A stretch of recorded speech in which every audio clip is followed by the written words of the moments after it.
Good afternoon, sir. Good afternoon, classmate. I am Gina Rose A. Saliga, the team leader of Group 3. Our topic for today is all about race and ethnicity. First, let's define race.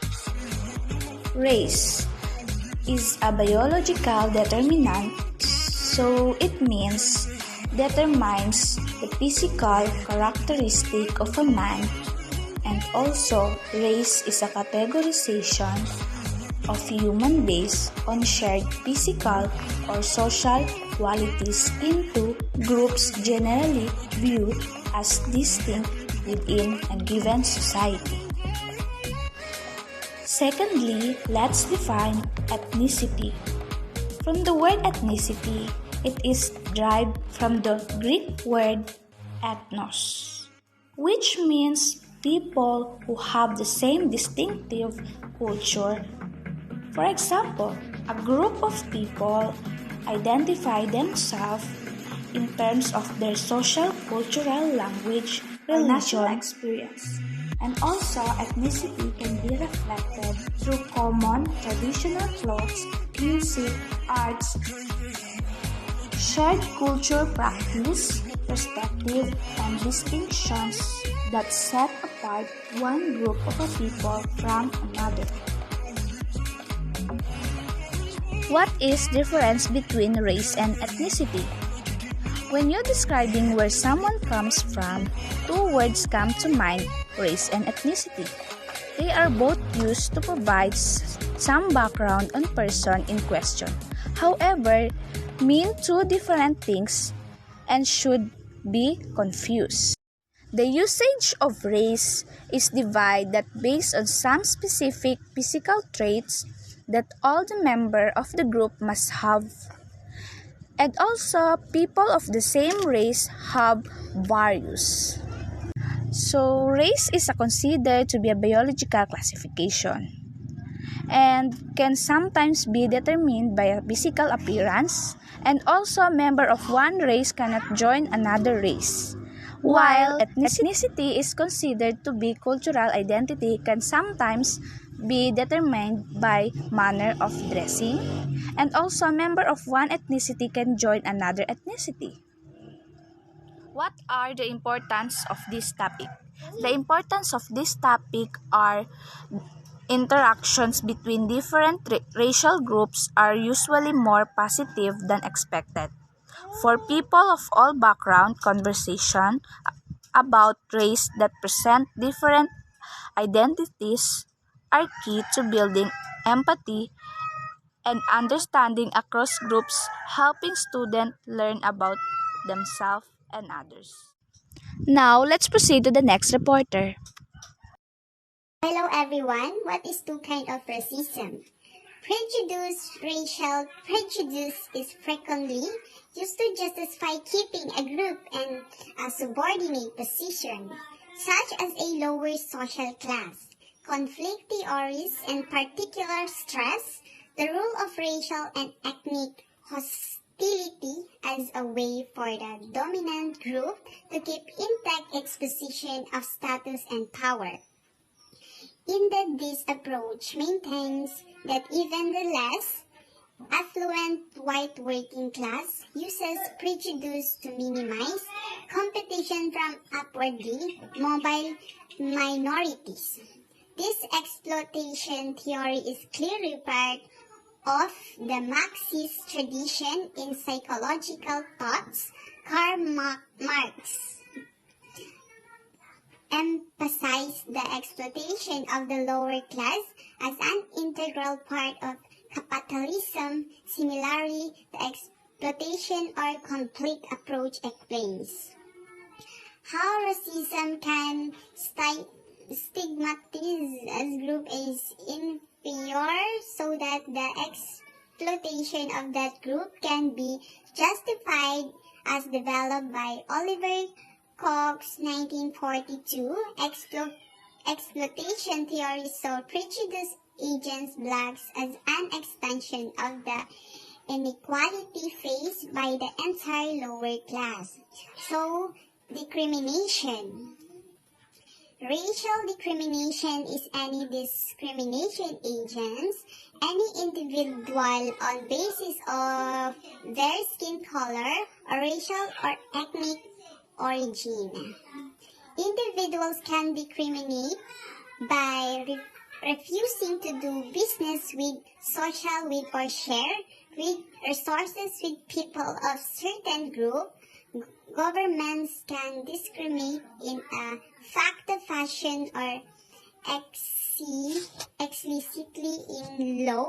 For example, thoughts policies of racial segregation, disparate enforcement of laws, or disproportionate application of resources. Some jurisdictions have anti-discrimination laws which prohibit the government of or individuals from discriminating based on race and sometimes other factors in various circumstances. Some situations and laws use affirmative action to attempt the overcome of compensate for the effects of racial discrimination. In some cases, this is simply enhanced recruitment of members of underrepresented groups. In other cases, there are firm racial quotas. Op- Opponents of strong remedies like quotas characterize then as prevents discrimination where members of a dominant or majority group are discriminated agents. That's all. Things. Good morning, classmates. I'm Fabrice Usop of Group 3, and I will be discussing to all of you about oppression, privilege, and minority. So, what is oppression? Oppression is combination of the prejudice and institutional power which create a system that discriminates against some group, often called target groups, and benefits other groups, often called dominant groups. So, oppression means an unjust or cruel exercise of authority or power, the continuing oppression of the underclasses. And there are three levels of oppression. First, interpersonal oppression, the idea that one group is better than other and has the right to control the other, which gets structured into institutions, give permission and reinforcement for individual members of the dominant groups to personality disrespect or mistreat individual in the oppressed group. Second, institutional oppression is the systematic mistreatment of people within a social identity groups, supported and informed by society and its institution, solely based on the person's membership in the social identity groups. Third, internalized oppression is a concept in which an oppressed group uses the method of the oppressing group against itself. Oppression, or in other words, is persecution, hardship, and suffering, and etc.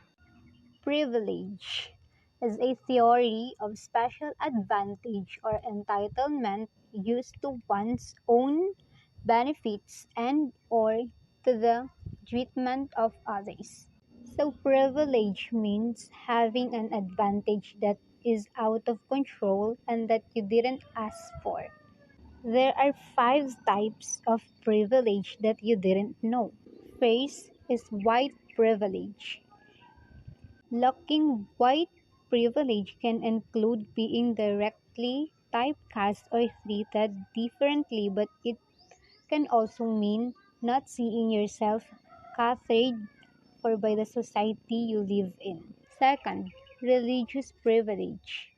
Religious privilege includes being able to find a place of worship near you and feeling a sense of connection between your religious celebrations and wider society.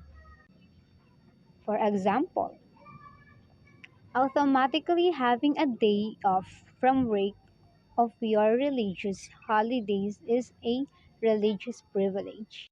Third, gender privilege. Gender privilege usually refers to male privilege, a set of privileges distributed to men on the basis of their gender. Fourth, heterosexual privilege. Straight privilege describes the advantages favorably granted to someone because of their heterosexual orientation. And the last, socioeconomic privilege is a complex concept because it looks very different for everyone. While to some people it means being able to afford luxury goods, to others it means being able to afford to go to the university or simply to have a roof over your head and a place to sleep at night.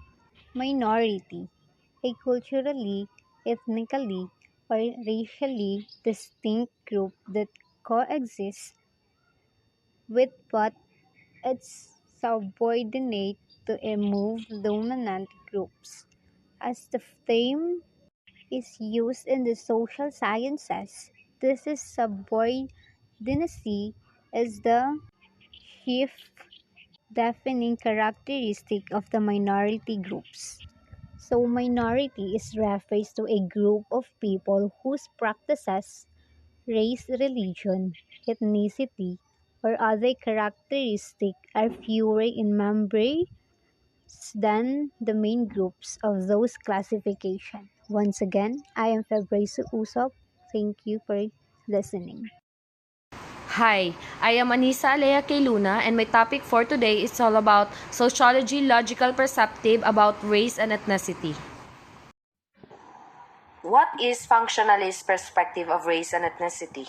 Functionalism addresses society as a whole in terms of the function of its constituent elements, namely norms, customs, traditions, and institutions. In 1960s, functionalism was criticized for being unable to account for social change or for structural contradictions and conflict, and thus was often called consensus theory, and for ignoring systematic inequalities including race, gender, and class, which cause tension and conflict. As noted, sociologist Michael Omi observes, the structural functionalist framework generally stressed the unifying role of culture, and particularly American values, in regulating and resolving conflicts. This approach was notably in evidence in respect to the sociology of race, Colhan 2007, Sociology in America, page 559. From this perspective, societies are seen as coherent, bounded, and fundamentally relational constructs that function like organisms with their various parts, such as race, working together in an unconscious, quasi-automatic fashion toward achieving an overall social equilibrium. Given this emphasis on equilibrium and harmony, the functionalist perspective easily allows for specific macro analysis of more contentious power imbalances such as race-related issues. It also allows for the micro-analysis that much of modern sociology is oriented around, such as identity formation and the socially constructed nature of race. It is less well adapted to understanding individual discrimination because it ignores the inequalities that cause tension. What is conflict perspective or race and ethnicity? The classical conflict perspective pioneered by Karl Marx saw all forms of inequality subsumed under class conflict.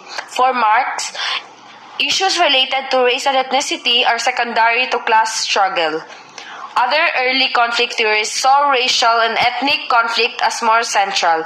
Sociologist Ludwig Gomplowicz in Grandness der Sociologie, Outlines of Sociology 1884 described how civilization has been shaped by conflict between cultures and ethnic groups, theorizing that large complex human societies evolved from war and conquest. Since the social, political, and cultural upheavals of the 1960s, there has been a wellspring of conflict theory-inspired analysis of race and ethnicity, many of which eventually developed into an overlapping focus on the intersectional nature of various forms of conflict and oppression. What is interaction perspective of race and ethnicity? Following founding symbolic interactionist George Herbert Mead, Herbert Blumer claimed that people interact in each other by attaching meaning to each other's action instead of merely reacting to them. Human interaction is mediated by the use of symbols and signification, by interpretation, or by ascertaining the meaning of one another's actions. One of the most influential symbolic interactionist theorists on race and ethnic relations was Robert Park. Evolving out of the mid-20th century Chicago School of Urban Sociology, Park created the term human ecology, which borrowed the concepts of symbiosis, invasion, succession, and dominance from the science of natural ecology. Using the city of Chicago as an example, he proposed that cities were environments like those found in nature. Park and fellow sociologist Ernest Burgess suggested that cities were governed by many of the same forces of Darwinian evolution evident in ecosystems. They felt the most significant force was competition. Competition was created by groups fighting for urban resources like land, which led to a division of urban space into ecological niches.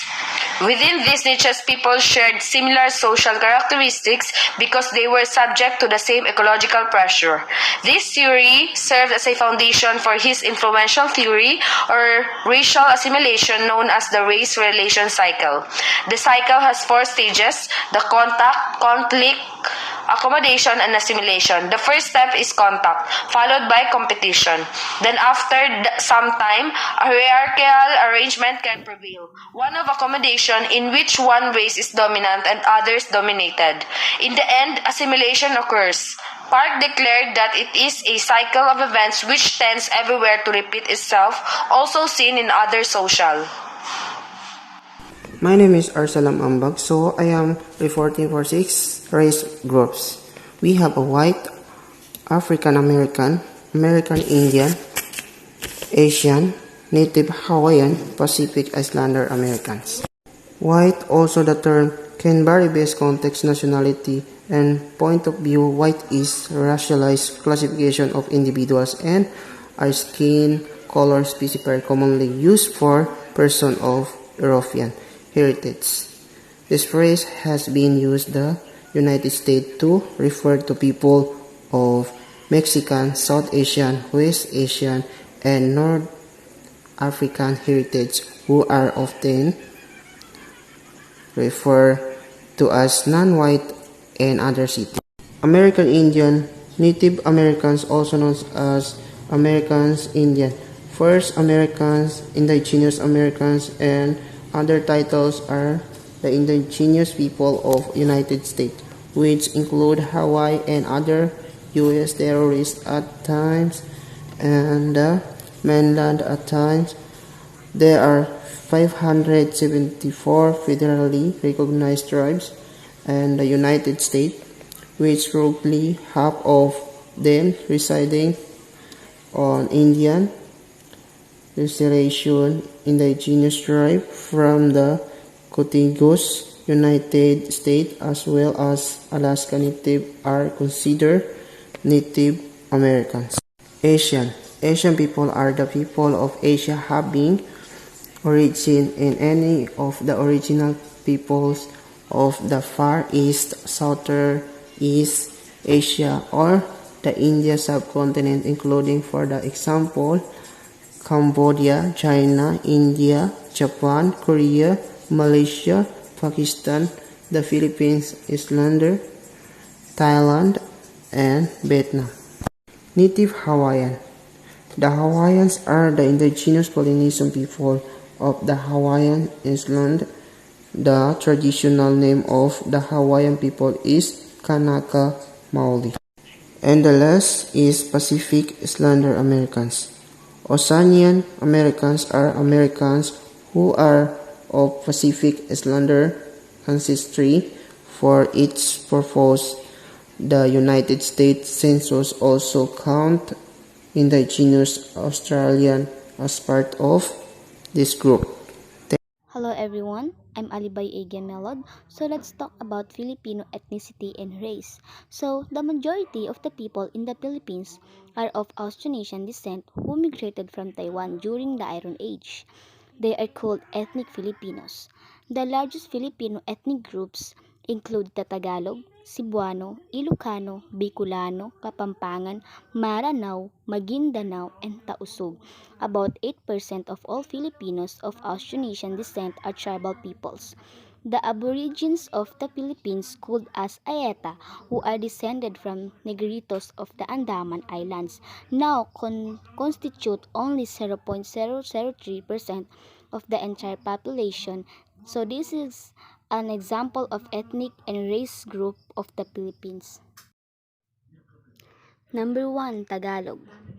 As one of the major ethnic groups in the Philippines, the Tagalog are believed to be the largest ethnic group in the Philippines. Most of these locals are living in the National Capital Region, NCR Region 4A Calabarzon, and Region 4B Mimaropa, and how strong political influence in the country. Tagalog is the mother tongue of the Filipinos, and it was chosen as the basis of the national language, Filipino, and is taught in all schools. Number 2, Ilocano. The Ilocano people are believed to be the third largest ethnologistic group in the Philippines. They mostly reside within the Ilocos region and some part of Cagayan Valley region. They are known for being prudent and hardworking. This group ethnic in the Philippines continuously practices their old tradition to preserve their culture. Number 3, Kapampangan. Kapampangan is the Luzon ethnic group that lives mostly Pampangan and some part of central Luzon, dubbed as culinary capital of the Philippines. Kapampangan takes pride in their sumptuous recipes and gives importance to strong ties of family. Number 4, Bicolano. Bicolano people are those who are living in the Bicol region. This Filipino ethnicity group is known for being religious and calm. They are also known for their distinct way of cooking where coconut milk is the most on Bicolano dishes. Number 5, Ayeta. Also called Ita. The Ayeta Filipino ethnicity is known to be one of the oldest ethnic in the Philippines. Ayetas live in the mountainous province of Zambales. Their way of living is simple, very traditional, especially when it comes to hunting for food. 6. Igorot. The Igorots are found in the Cordillera Administrative Region. This ethnic group in the Cordillera made some of the Philippines destinations popular, such as Bunae Rice Terraces, which is the one of UNESCO World Heritage Site. They have strong beliefs and ethnic tradition in the Philippines and highly respect their own Anito. 7. Ivatan. One of the most popular ethnologistic group in the Philippines are the Ivatans because of their notable traits such as working to honestly. Most tourists who explore the Philippines consider the Ivatan as the kindness locals. This ethnic in the Philippines is found in Batañas, and their way of living is very simple. Number 8, Mangyan. Of all the different ethnic groups in the Philippines, Mangyans are the ones found in Mindoro provinces, which are divided into 8 groups. To this day, Mangyan is still practicing their old tradition and culture in the hopes of preserving them. One of their tradition in writing ambahan, a form of poem, and they carve in it bamboo.